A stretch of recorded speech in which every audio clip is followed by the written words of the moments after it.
നാരായണം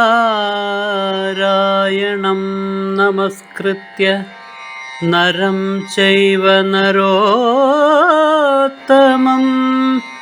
ദേവീം സരസ്വതീം വ്യാസം തതോ ജയമുദീരയേ. അർത്ഥശാസ്ത്രമിദം പുണ്യം ധർമ്മശാസ്ത്രമിദം പരം മോക്ഷശാസ്ത്രമിദം പ്രോക്തം വ്യാസേനാമിത ബുദ്ധിനാ.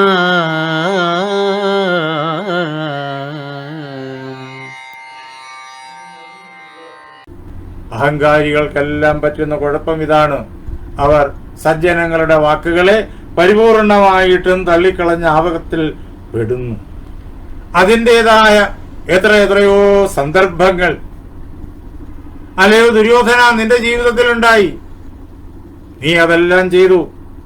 യച്ചന പ്രേക്ഷമാണാനം കൃഷ്ണമാനായ തത്സഭാം.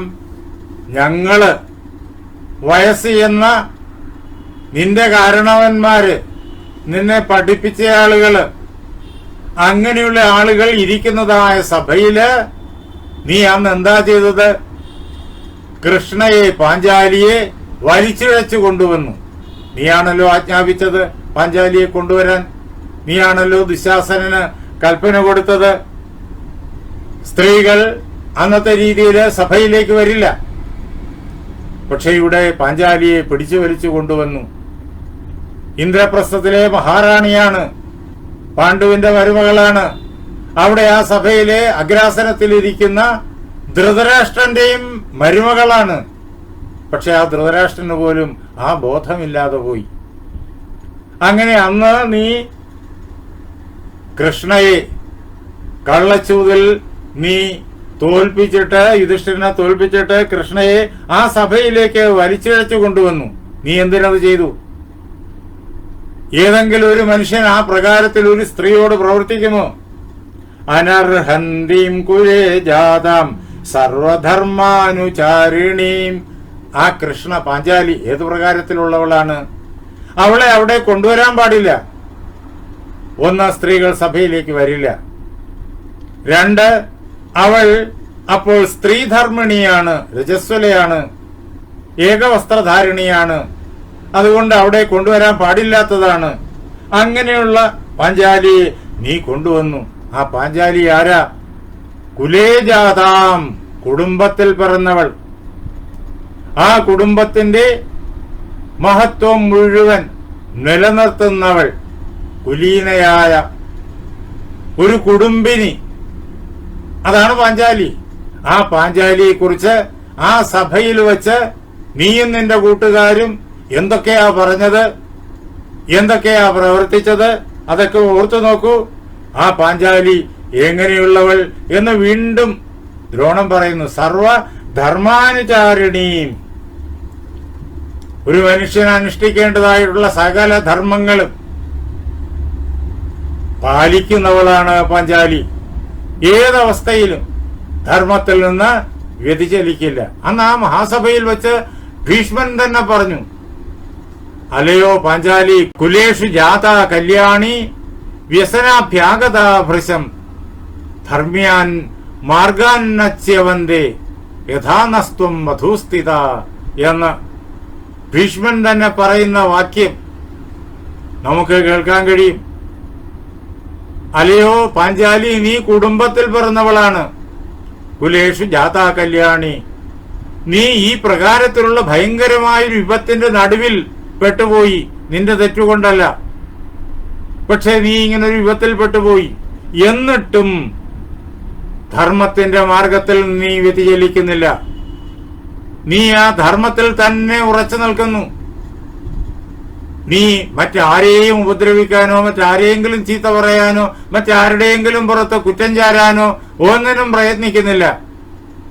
നീ ധർമ്മത്തിൽ തന്നെ അടിയുറച്ചു നിൽക്കുന്നു. യഥാർത്ഥത്തില് ഈ വംശത്തിന്റെ സൗഭാഗ്യം അല്ലയോ പാഞ്ചാലി, നീ തന്നെയാണ് എന്ന് പാഞ്ചാലിയുടെ സ്വഭാവ വൈശിഷ്ട്യം ആ സഭയിൽ വെച്ച് ഭീഷ്മൻ തന്നെ പറയുന്നുണ്ട്.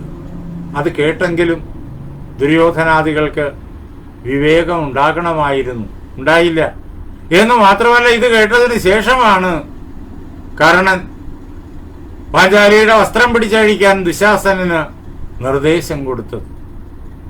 അന്ന് ആ ചെയ്തതായ കർമ്മങ്ങൾ, എല്ലാ ധർമ്മങ്ങളെയും ഭംഗിയായി പരിപാലിക്കുന്ന പാഞ്ചാലിയുടെ നേരെ നടത്തിയ ആ അതിക്രമങ്ങൾ, അതാണ് ഏറ്റവും വലിയ അധർമ്മം. തസ്യാധർമ്മസ്യ ഗാന്ധാരേ ഫലം പ്രാപ്തമിദം മഹത്.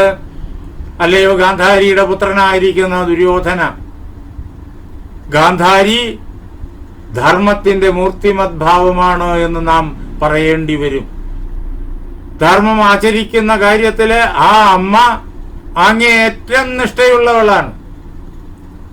അങ്ങനെയുള്ള ആ അമ്മയുടെ മകനാവാനുള്ള യോഗ്യത ദുര്യോധനനില്ല. അത് സൂചിപ്പിക്കാൻ വേണ്ടിയിട്ടാണ് ഗാന്ധാരേ എന്ന് ഇവിടെ ദ്രോണൻ സംബോധന ചെയ്യുന്നത്. ഗാന്ധാരിയുടെ പുത്രനായ അല്ലയോ ദുര്യോധന, യഥാർത്ഥത്തിൽ ആ അമ്മയുടെ മകനാവാനുള്ള യോഗ്യത നിനക്കില്ല എന്ന് സൂചിപ്പിച്ചിരിക്കുന്നു. അന്ന് നീ ചെയ്ത ആ അധർമ്മത്തിന്റെ ഫലമാണ് ഫലം പ്രാപ്തമിദം മഹത്. ഇങ്ങനെ ഈ പ്രകാരത്തില് ഭയങ്കരമായിരിക്കുന്ന വിപത്തായിട്ട് നിന്നിലേക്ക് വന്നു ചേർന്നിരിക്കുന്നത്. നോചേത് പാപം പരേ ലോകേ ത്വമർച്ഛേഥാസ്തതോധികം. ഏതായാലും ഇപ്പോഴെങ്കിലും നിനക്ക് ഈ തിരിച്ചടി കിട്ടിയത് നന്നായി പറയാണ് ദ്രോണൻ. എന്താണെന്നറിയോ? നീ ചെയ്തത് പരിധിയില്ലാത്ത പാപം, അതിന്റെ ഫലം ഇതാ വന്നു ചേർന്നിരിക്കുന്നു. അത് നീ അനുഭവിക്കുക. പാപം ചെയ്താലും പുണ്യം ചെയ്താലും അതിന്റെ ഫലം കർത്താവിൽ വന്നു ചേരും. നേരത്തെ അത് പറഞ്ഞു.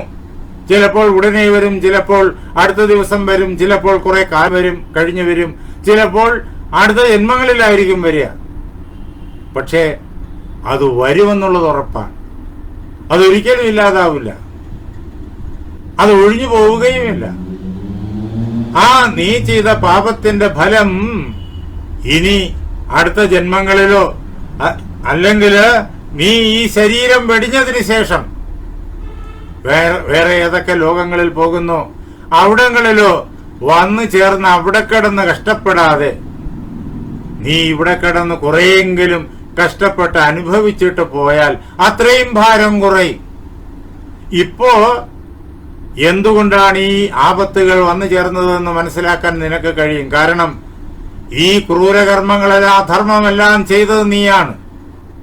പറഞ്ഞു തരാൻ അതിന് സാക്ഷികളായിട്ടുള്ള എന്നെപ്പോലുള്ള വയസ്സന്മാര് ജീവിച്ചിരിപ്പുണ്ട്. അപ്പോൾ അത് ഇനിയെങ്കിലും നിനക്ക് തിരിച്ചറിഞ്ഞ് ആ പാപത്തിന്റെ ഫലമെല്ലാം അനുഭവിച്ച് കുറെയെങ്കിലും പാപത്തിന്റെ ശക്തിയെ കുറച്ച് അടുത്ത ജന്മങ്ങളിലേക്ക് കടന്നുപോയാൽ നിനക്ക് അതൊരു ആശ്വാസമായിരിക്കും. അടുത്ത ജന്മത്തിൽ വെച്ച് അറിയാൻ കഴിയില്ല എന്തുകൊണ്ടാണ് കഷ്ടപ്പാടുകൾ വരുന്നതെന്ന്. ഈ ചെയ്ത കഷ്ടപ്പാടെന്ന് അവിടെ പറഞ്ഞു തരാൻ ആരിയിരിക്കുന്നു? പക്ഷെ ഇപ്പോ അത് മനസ്സിലാക്കാനുള്ള അവസരമുണ്ട്. അതുകൊണ്ടത് ഭാഗ്യമാണ്.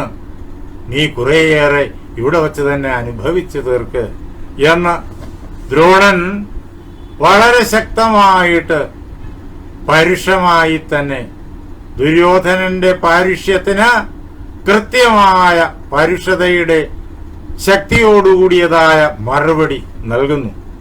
തുടർന്ന് വീണ്ടും പറയുന്നുണ്ട്. നമുക്ക് ദ്രോണന്റെ മറുപടി ഈ മഹാഭാരതം നമുക്ക് നൽകുന്ന ധർമ്മത്തിന്റെ മഹാസന്ദേശം ഇതിൽ നിന്ന് നമുക്ക് സൂക്ഷ്മമായി അറിയാം.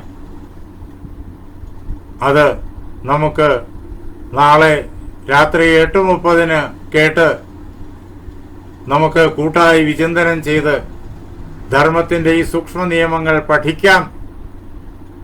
അങ്ങനെ നമ്മുടെ ജീവിതത്തെ ധന്യമാക്കാം. ഇത് ലോകത്തിന് പകർന്നു കൊടുക്കാം. ഇത് നാം ലോകത്തിന് പകർന്നു കൊടുക്കണം. നമ്മളിൽ മാത്രം ഒതുങ്ങിയാൽ പോരാ. ലോകത്തിന് ഇത് ആവശ്യമാണ്. ഇന്നത്തെ വിപത്തുകളിൽ നിന്ന് ലോകത്തെ രക്ഷിക്കണമെങ്കിൽ, ജീവരാശിയെ രക്ഷിക്കണമെങ്കിൽ, ജീവനില്ലാത്ത പദാർത്ഥങ്ങളെയും രക്ഷിക്കണമെങ്കിൽ ലോകം ഇത് പഠിച്ചാലേ പറ്റൂ. ധർമ്മത്തിന്റെ ഈ മഹാസന്ദേശം ആരെന്ത് അധർമ്മം ചെയ്താലും അത് തിരിഞ്ഞടിക്കും എന്നുള്ള ബോധ്യം ഏവർക്കും വന്നു ചേർന്ന് കഴിഞ്ഞാൽ പിന്നെ അധർമ്മം ചെയ്യാൻ ആരും പുറപ്പെടില്ല. യജ്ഞഭാവനയോടുകൂടി ധാർമ്മിക കർമ്മങ്ങൾ മാത്രമേ ചെയ്യുള്ളൂ.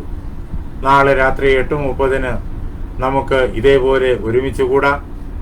എൻ്റെ വാക്കുകളാകുന്ന പൂജാപുഷ്പങ്ങൾ പാർവതീ പരമേശ്വരന്മാരുടെ പാദങ്ങളിൽ, ശ്രീരാമസീത ആഞ്ജനേയന്മാരുടെ പാദങ്ങളിൽ, എൻ്റെ ഗുരുനാഥനായ ജഗദ്ഗുരു സ്വാമി സത്യാനന്ദ സരസ്വതി പാദങ്ങളിൽ, എൻ്റെ പരമഗുരുവായ ബ്രഹ്മശ്രീ നീലകണ്ഠ ഗുരുപാദരുടെ പാദപങ്കജങ്ങളിൽ, ഇത് കേട്ടുകൊണ്ടിരിക്കുന്ന നിങ്ങളുടെ ഓരോരുത്തരുടെയും ഗുരുവിൻ്റെ പാദപങ്കജങ്ങളിൽ, വ്യാസഭഗവാന്റെ പാദപത്മങ്ങളിൽ ആ ധന്യമായ സങ്കല്പം കൊണ്ട് പവിത്രമായിരിക്കുന്ന നിങ്ങളുടെ ഹൃദയങ്ങളിൽ പൂജാപുഷ്പങ്ങളെന്നോണം സമർപ്പിച്ചുകൊള്ളുന്നു.